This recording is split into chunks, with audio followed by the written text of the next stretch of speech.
प्रश्न 6, निम्नलिखित में से प्रत्येक को घातांकीय रूप में व्यक्त कीजिए। प्रश्न 6 का पहला, 2 गुना 2 गुना 3 गुना 3 गुना 3 गुना 3 गुना 3 गुना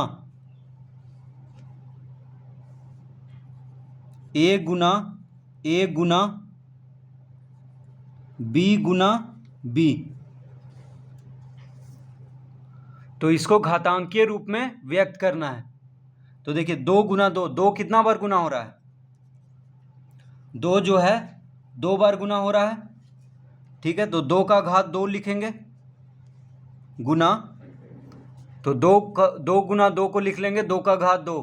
3 कितना बार है? 1 2 3 4 5, 3 5 बार गुना हो रहा है, तो 3 का घात 5 लिख लेंगे गुना। देखिए 3 5 बार है, 1 2 3 4 5, तो 3 का घात 5। ए कितना बार आया है? ए गुना ए 2 बार आया है, तो ए का घात 2 लिखेंगे। बी कितना बार आया है? 2 बार, तो बी का घात 2 लिखेंगे। ठीक है, तो ये हो गया घातांकीय रूप में। 2 का घात 2 गुना 3 का घात 5 गुना ए का घात 2 गुना बी का घात 2। तो ये विस्तार रूप में लिखा हुआ था, प्रसारित रूप में, तो इसको घातांकीय रूप में लिख दिए हैं। देखिए घात के रूप में, तो 2 गुना 2 को 2 का घात 2, 3 गुना 3 गुना 3 गुना 3 गुना 3 को 3 का घात 5, क्योंकि 5 बार 3 आया है। 1 गुना ए 2 बार है, तो ए का घात 2, बी 2 बार है, तो बी का घात 2। इस तरह इसको लिख देंगे। दूसरा, पी गुना पी गुना पी गुना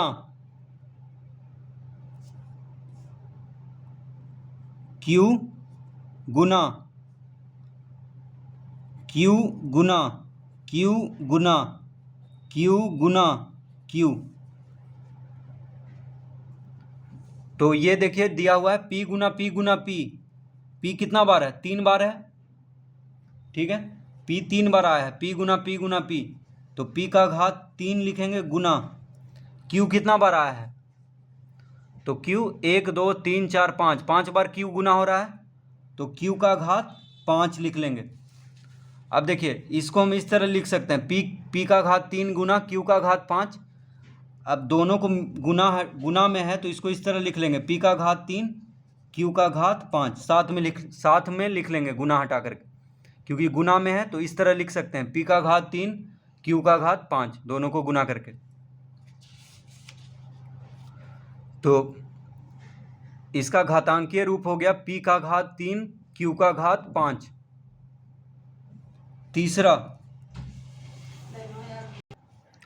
तीसरा प्रश्न है 7 गुना 7 गुना 7 गुना n गुना n गुना n। तो ये विस्तारित रूप में दिया हुआ है, इसको घातांकीय रूप में लिखना है। तो 7 गुना 7 गुना 7, 7 3 बार है, तो 7 का घात 3 लिखेंगे गुना n कितना बार आया है? देखिए n गुना n गुना n 3 बार है, तो n का घात 3 लिख लेंगे। अब ये गुना में है, तो इसको इस तरह हम लिख सकते हैं, 7 का घात 3 और n का घात 3। ठीक है, गुना हटा देंगे बीच से, तो 7 का घात 3 n का घात 3। ये हो गया इसका घातांकीय रूप। प्रश्न 7, निम्नलिखित में से प्रत्येक भाग में बड़ी संख्या को निकालिए। प्रश्न 7 का पहला, 3.8 गुना 10 का घात 3 या 7 गुना 10 का घात 2। तो देखिए ये दोनों में से कौन बड़ा है, ये पूछ रहा है। 3.8 गुना 10 का घात 3 या 7 गुना 10 का घात 2। तो ये कैसे पता करेंगे? तो जब तक कि दोनों का घात बराबर नहीं कर लेते हैं तब तक पता नहीं चलेगा कि कौन बड़ा है कौन छोटा है। तो जिसका कम घात है, देखिए 10 का घात 2 है और यहाँ 10 का घात 3 है, तो या तो हम दोनों को 10 का घात 2 कर लें या तो 10 का घात 3 कर लें, तभी पता चलेगा। तो जो कम घात है, जैसे यहाँ पे 10 का घात 3 है, यहाँ 10 का घात 2 है, तो कम घात वाला को ज़्यादा घात यानी 10 का घात 3 करेंगे तो इसको लेंगे, ठीक है। तो यहाँ पे लिखेंगे 7 गुना 10 का घात 2। तो 7 गुना 10 का घात 2 बराबर हम लिख सकते हैं 7। तो यहाँ पे 7 को 10 से भाग देंगे और 10 से गुना करेंगे, ठीक है। 10 का घात 3 करने के लिए 10 से गुना करना पड़ेगा, क्योंकि 10 का घात 2 है तो एक और 10 से गुना करेंगे तभी 10 का घात 3 होगा, क्योंकि हमको 10 का घात 3 लाना है। उसके बाद ही पता चलेगा कि कौन बड़ा है। तो देखिए 10 से गुना किए हैं तो 10 से भागा भी देना पड़ेगा, तभी दोनों बराबर होगा। देखिए 10 से 10 कट जाएगा, बचेगा क्या? यही बच जाएगा फिर। इसीलिए 10 से गुना करने के लिए 10 से भागा भी देंगे तभी जाके बराबर होगा। अब इसको हम लिख सकते हैं, अब देखिए 7 को 10 से भाग देंगे तो 0.7 हो गया, गुना अब 10 गुना 10 का घात 2 हो जाएगा 10 का घात 3, ठीक है। तो 7 गुना 10 का घात 2 को हम लिख सकते हैं 0.7 गुना 10 का घात 3। देखिए 7 को 10 से भाग दिए और 10 गुना 10 का घात 2 हो गया 10 का घात 3, तो ये बन गया ये, ठीक है। अब हम आसानी से पता लगा सकते हैं कि कौन बड़ा है कौन छोटा है। अब देखिए यहाँ भी 10 का घात 3 है, यहाँ भी 10 का घात 3 है, यहाँ पे 3.8 है, ठीक है। 3.8 है, यहाँ पे 0.7 है, ये दोनों तो बराबर हम कर दिए हैं। देखिए यहाँ भी 10 का घात 3, यहाँ भी 10 का घात 3, तो यहाँ से तो दोनों बराबर लग रहा है। लेकिन अब यहाँ पे देखेंगे, यहाँ पे 3.8 है, यहाँ पे 0.7 है, तो 3.8 0.7 से बड़ा है, इसका मतलब ये संख्या बड़ा है, ठीक है। तो हम लिखेंगे अतः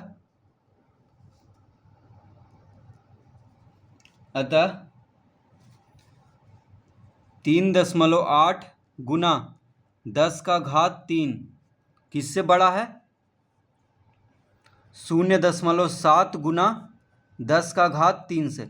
देखिए दोनों का घात बराबर कर दिए हैं, बस आगे वाला ये बड़ा है 3.8 इससे 0.7 से, तो इसका मतलब ये संख्या बड़ा है, तो इसका उत्तर आएगा ये वाला। देखिए ये बड़ा है, बड़ा का निशान जिधर है वही इसका उत्तर होगा, ये बड़ा है, ठीक है।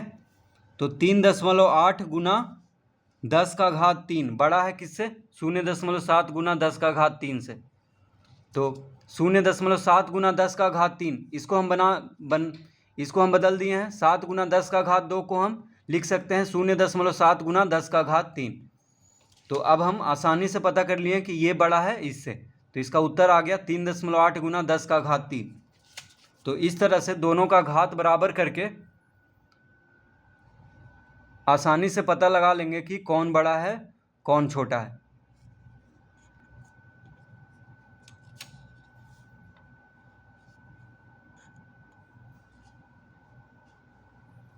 दूसरा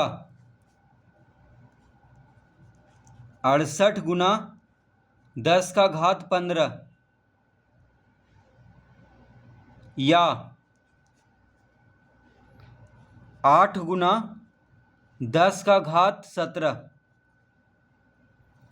तो देखिए यहाँ पे 10 का घात 15 है, यहाँ पे 10 का घात 17 है, तो जो कम घात है उसको ज़्यादा करेंगे, तो 10 का घात 15 को 10 का घात 17 बनाएंगे, तो इसको लेते हैं यहाँ पे पता करने के लिए, यानी दोनों को बराबर करेंगे तभी पता चलेगा कि कौन बड़ा है कौन छोटा है।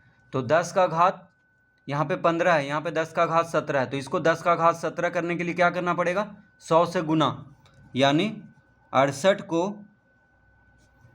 100 से भागा देंगे और 100 से गुना भी करेंगे, ठीक है।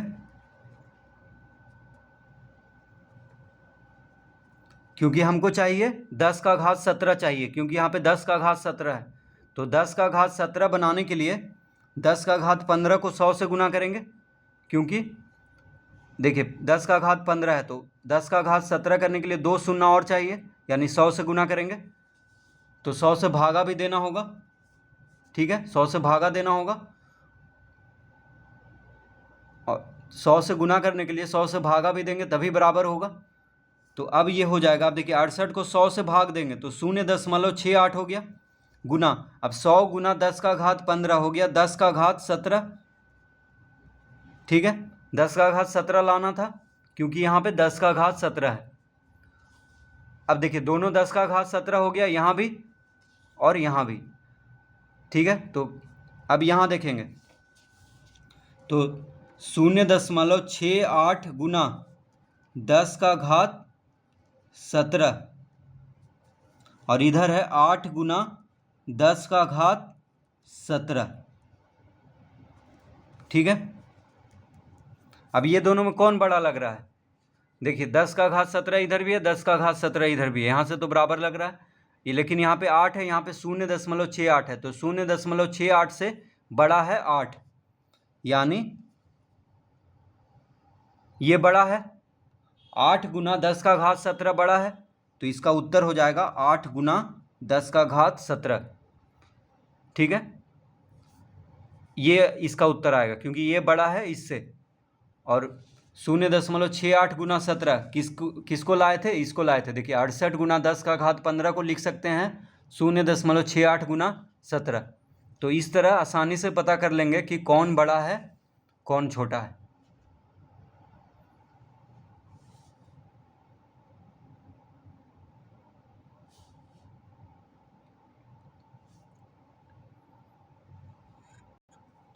तीसरा है 4.65 गुना 10 का घात 17 या 46.5 गुना 10 का घात 12।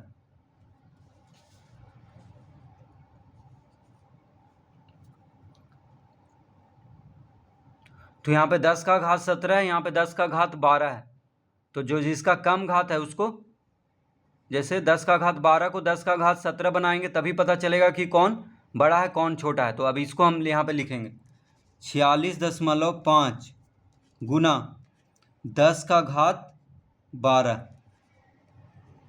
अब 10 का घात 17 इसको बनाने के लिए क्या करना होगा? 46.5 को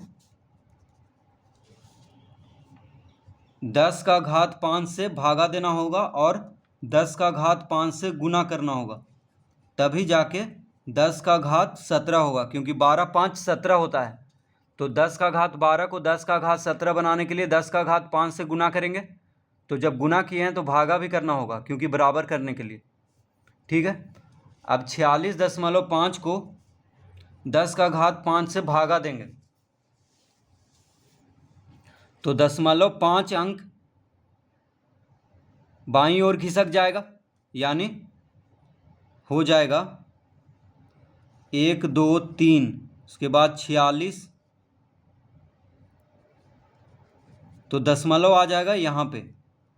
ठीक है, गुना 10 का घात यहाँ पे हो जाएगा 17।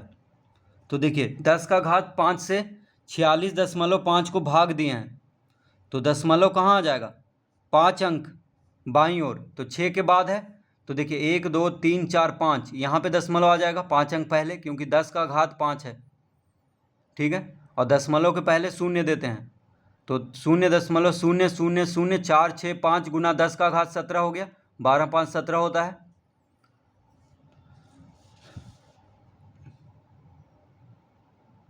ठीक है, तो यहाँ पे देखिए 10 का घात 17 है, तो इसको हम 46.5 गुना 10 का घात 12 को हम बना दिए हैं 0.0000465 गुना 10 का घात 17। अब 10 का घात 17 यहाँ भी हो गया, 10 का घात 17 यहाँ भी हो गया, तो अब हम आसानी से पता कर लेंगे। तो यहाँ पे लिखेंगे 4.65 गुना 10 का घात 17, और यहाँ पे लिखेंगे 0.0000465 गुना 10 का घात 17। अब देखिए दोनों का घात बराबर कर दिए हैं, यहाँ भी 10 का घात 17 है, यहाँ भी 10 का घात 17 है। अब यहाँ पे देखेंगे तो 0.0000465 है, यहाँ पे 4.65 है। तो इससे 0.0000465 से बड़ा होता है 4.65, यानी ये बड़ा है। 4.65 गुना 10 का घात 17 बड़ा होगा किससे? इससे। ठीक है, यानी 46.5 गुना 10 का घात 12 को हम इतना लाए थे, तो 46.5 गुना 10 का घात 12 छोटा है।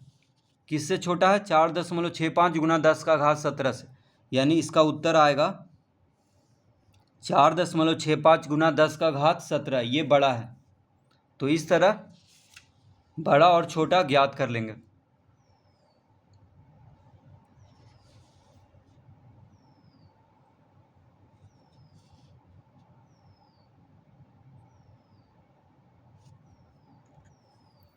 चौथा,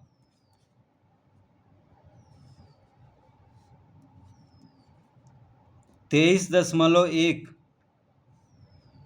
गुना 10 का घात 8 या 2 गुना 10 का घात 10।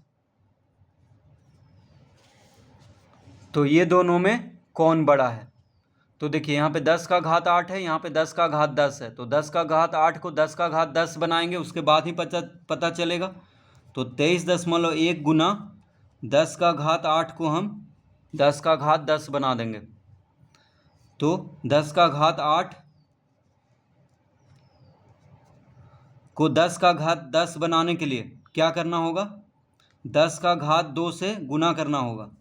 ठीक है, 10 का घात 8 को 10 का घात 2 से गुना करेंगे, तो 10 का घात 2 से भागा भी करना होगा, क्योंकि जब गुना किए हैं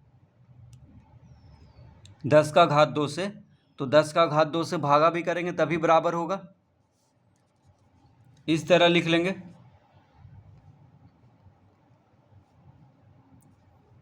अब यहाँ पे देखिए 10 का घात 2 से जब 23.1 को भाग देंगे तो 10 का घात 2 है, यानी दो